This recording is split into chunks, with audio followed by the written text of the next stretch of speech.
रात गहरी हो चली थी। शहर की तेज रफ्तार के बीच एक बेंच पर बैठा रवि खाली नजरों से सामने देख रहा था। उसकी आंखों में अब कोई चमक नहीं थी, सिर्फ सवाल थे। क्या मैं वाकई किसी काम का नहीं? क्या मेरी मेहनत बेकार चली गई? कुछ ही महीनों पहले वह आत्मविश्वास से भरा हुआ था। उसकी जेब में सपने थे और दिल में आग थी। लेकिन एक के बाद एक असफलता ने जैसे उसके हौसले को कुचल दिया था।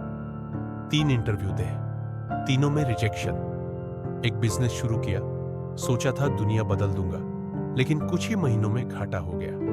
परिवार की उम्मीदें भी थी, लेकिन अब सबका यकीन जैसे टूट रहा था। वह खुद को ही किसी नाकाम शख्स की तरह देखने लगा था। बेंच के पास से एक बुजुर्ग गुजरे और रवि को उदास देख रुक गए।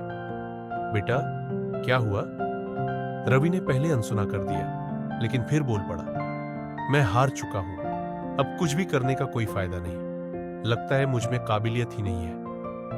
बुजुर्ग मुस्कुराए और अपनी जेब से 100 रुपए का नोट निकाला। अगर मैं इस नोट को मोड़ दूं, तो क्या इसकी कीमत कम हो जाएगी? रवि ने सिर हिलाया। नहीं, 100 रुपए का नोट 100 रुपए का ही रहेगा। बुजुर्ग ने नोट को कुचल दिया, जमीन पर गिराया, फिर उठाकर दिखाया। अब? रवि फिर से बोला, नहीं, फिर भी इसकी कीमत वही है। बिल्कुल सही, बुजुर्ग बोले। ठीक इसी तरह तुम्हारी असफलताएं तुम्हारी असली कीमत को कम नहीं कर सकती। तुम गिर सकते हो, धूल में सन सकते हो, लेकिन जब तक तुम खुद को बेकार नहीं मानोगे, तुम कभी बेकार नहीं हो सकते। कुछ था उस बात में जिसने रवि की आंखों में छुपी चिंगारी को फिर से जगा दिया। उसने पहली बार सोचा कि शायद समस्या उसकी नाकामी नहीं, बल्कि उसका हार मान लेना था।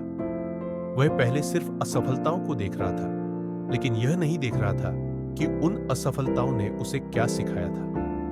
अगली सुबह वह फिर से उठा, लेकिन इस बार हार मानने के लिए नहीं, बल्कि खुद को बदलने के लिए। उसने अपने पिछले इंटरव्यू की गलतियों पर ध्यान दिया, अपने जवाबों को सुधारना शुरू किया। बिजनेस में जो गलत फैसले लिए थे, उन्हें दोबारा समझा, नई रणनीतियां बनाई। हर दिन कुछ नया सीखा, हर दिन खुद को थोड़ा और बेहतर किया। पहला रिजल्ट कुछ हफ्तों बाद आया। चौथे इंटरव्यू में उसे नौकरी मिल गई। कुछ महीनों तक नौकरी की, अनुभव लिया और फिर अपने बिजनेस आइडिया को दोबारा शुरू किया। इस बार न सिर्फ तैयारी थी, बल्कि हर वो सीख थी जो उसकी असफलताओं ने दी थी। इस बार उसका बिजनेस सफल हुआ। जो लोग पहले उसे नालायक कहते थे, वही अब उसकी तारीफ करने लगे। जो कभी उसे रिजेक्ट कर चुके थे, वे अब उसकी कंपनी के क्लाइंट बनना चाहते थे।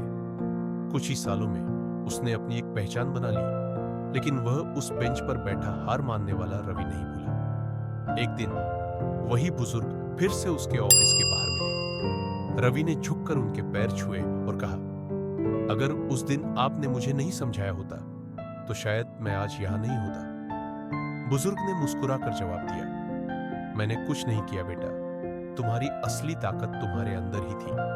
मैंने तो बस तुम्हें तुम्हारी कीमत याद दिलाई थी। रवि को अब समझ आया कि दुनिया की कोई भी ताकत तुम्हें तब तक नहीं हरा सकती, जब तक तुम खुद हार मानने को तैयार ना हो। असफलताएं तुम्हें गिरा सकती है, लेकिन तुम्हें हारा हुआ नहीं बना सकती। हार बनती है तब जब तुम उठने से इनकार कर देते हो, लेकिन जब तक सांस चल रही है, तब तक जीत संभव है।